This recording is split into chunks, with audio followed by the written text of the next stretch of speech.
Sitiya pa na, unang nakadungog bahin sa Dios gikan sa iyang maginikanan. Sa baylo, nakadungog bahin sa Dios gikan sa una nga misyonero sa Adventista sa mong dapit. Sa kasamtangan, 30 ngadto sa 60 kahimba nga mga bata o mga hamtong ang magtigom ilalom sa kahoy sa mga adlaw nga ipapahulay aron sa pag-awit o mga awit sa pagdahig sa Dios o sa pagpamati sa mamumuo sa Biblia.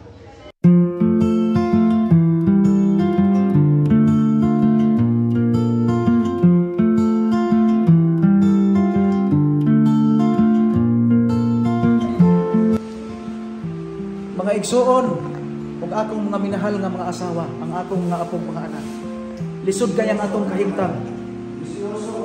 Ang akong ginikanan, nagsulti ka nako nga dunay Dios nga atong alagaron. Og nagkinahanglan pa ko og dugang nga pagtuon, mahitungod une. Og kinsa kaha ang musulti ka nato, mga kaigsuonan. Ang akong mga minahal nga kinabuhi. Mga anak, mga igsuon, mga apo, mga kahigalaan, dunay bisita nato. Ay, kumusta? Kumusta ang tanan? Amen. Kumusta igsoon? Maayo kay niya ka.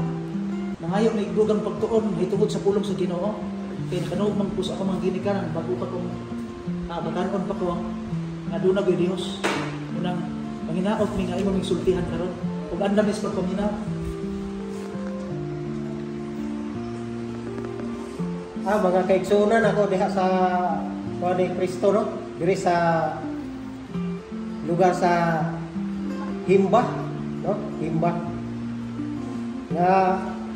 Nagtigom ko diri sa pagtuon nato sa mga pulong sa Ginoo. Tuloy mga kaigsunan,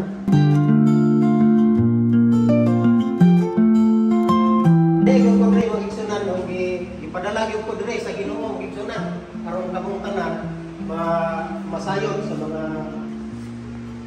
aron nga kitang tanan mga igsunan masayon kitang tanan sa kamatuoran nga sa atong nga pagkinabuhi ning kalibutan kinahanglan ganaas sa Dios nga mugiya sa masapusakan nato aron sa atong nga pagkinabuhi mamahimo kita nga malambuon sa atong nga pagkinabuhi sa atong Sa balay sa atong amahan, iandam sa akong Ginoo, mamamuloy anang balahan, sa tanang mga manang ko, sa balay langit ko, ulayan sa iyong